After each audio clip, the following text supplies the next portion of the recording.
Three, two, one. When the world was first hit by this novel coronavirus, we were all forced to begin finding new ways to both live and work safely. Then, as people were forced into unemployment and quarantine, without any timeline being placed, we were forced to immediately begin finding solutions to the problem: how do we live and work safely? The medical professionals around the world have been doing an amazing job when it has come to the well-being of us all and to the answer to that question. But what has gone on with our businesses and the way that we live currently? This is where engineers have come in. Engineers are optimistic and creative problem solvers that every community needs right now. And even during this pandemic, they have had a direct influence on everything from business operations, office and business layout, to even addressing how schools and events will continue, what they will need to continue to do to operate safely.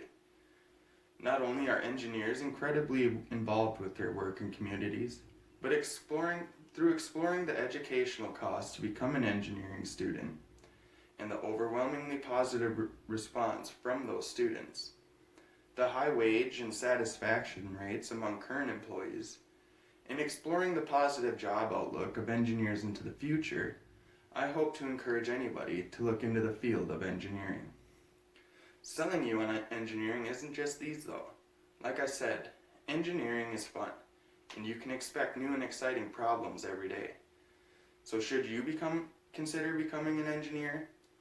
If you are a creative thinker, I encourage you to further explore the employee satisfaction, wage rates, and current demographics of the current engineering workplace to truly understand how optimistic a future in engineering really is. When I say become an engineer, I know what most of you are thinking. Well, what kind of engineer? And to that, well, I say any kind. Through my personal experience, simply entering the engineering field as a student opens the door to what those other engineering fields really look like. And while going through the prerequisite courses that will be required of any engineering degree, you will probably be able to better identify what your interests really are. I found this thought to be further substantiated while I was reading Sunny Sue's article, 5 Reasons High School Students Should Choose Engineering, in which he'd go on to express the same thing, in that students have an overwhelming amount of career flexibility, and that will offer them much more happiness and satisfaction in the workplace. I found this flexibility to be rather important at the start. Even while going through my program, I've discovered that I have a variety of interests in these different areas. And from there, I've tried to work with my personal strengths to identify a course of action that makes best sense for me in my pursuit of a engineering career. A study by the University of Zurich also said that people who can apply their personal character strengths in a career will experience more enjoyment and flow and meaning at work. And this was an overwhelming result of their study. Another key factor while looking into the engineering field is the financial costs. Granted, financial costs will vary a lot from place to place, especially depending on your university.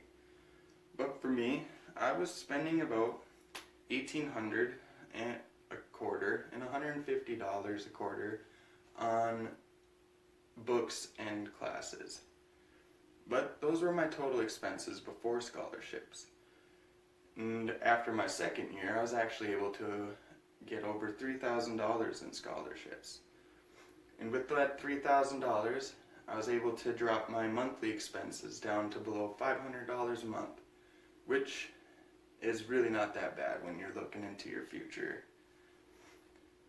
So if I could say, education and discovering your interests are the first steps when deciding a career, well, I must say that these first few steps for me were looking pretty good, and probably for you too. So how about the rest of those steps? When looking ahead to your career, perhaps the best reason why you should become become an engineer is the overwhelming response among the current engineers. According to a survey conducted over a 5-year period by Machine Design, 91% of current engineers suggested a career in the engineering field. Not only that, but among those same people surveyed, they also reported to have a median wage of around $98,000 a year. This is almost 3 times the national average. But, I mean, that's just money and the job outlook, or the job satisfaction in the field. But what about job security? This is where I went on and I found a United States Bureau of Labor report that they had expected the engineering field to grow about 4% going through to 2024.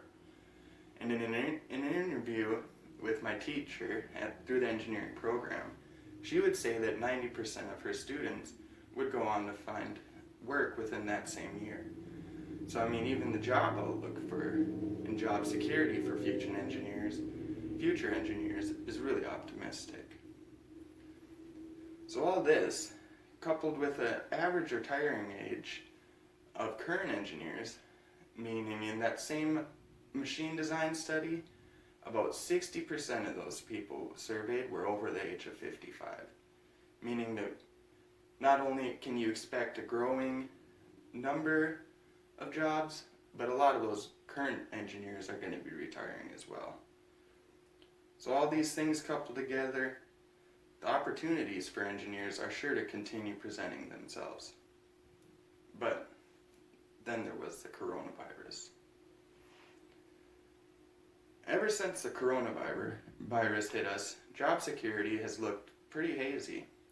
But as we continue to try reopen parts of our economy, it's worth noting who will be responsible for the redesign and redevelopment of our businesses and community center places.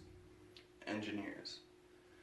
With the mind already set on constructive problem solving, emergent engineers should be readily able to find almost any work, especially with the endless guidelines that will be set in place as it relates to civil, architectural, and really almost every other field of engineering. Even now, engineers that may have been homebound can even find self-employment work by trying to build devices such as personal protective door openers. And these have actually gone on to earn current engineers grants to continue their study into that field of work, just the design and everything. This, coupled with, like I'd said, the United States Bureau of Labor had said that there was a 4% growth expected through 2024. And with everything that's happened now with coronavirus, I would still be optimistic to say that's true. Like I said, who is going to be the one redesigning and redeveloping all these communities, setting in these standards and the guidelines, really reading the square footage of each building and applying the safety standards to each of those buildings? I mean, that's literally what an engineer already was doing, but with just new guidelines for new safety. This, coupled with a retiring workforce, it was really a lot of optimism. And even like I'd said in my interview with Paige Wyatt, 90% of her students would find a job within a year, but 10 to 15 would also consider continuing their education. So regardless if you're going to continue your education or going to start a career, you can expect to find success and happiness while going through the engineering process. So, even among the students nearing the end of their engineering technology degree at CBC, you can expect a tremendous amount of success and satisfaction. It is because of this that I can confidently say the future of engineering is certainly bright, even during these dark times brought on by coronavirus. So, if you decide to become an engineer, you can expect to have a variety of interests being engaged, have potentially very low educational expenses, and with such high satisfaction rate among current engineers and a high median salary among them as well, I not only could say it's a safe choice, but it is one that could most definitely be a very enriching experience for your life. So, why not start today? It was a decision that I had made almost 2 years ago, and I must say that the future is still certainly looking bright, even during these times. Oh, whatever.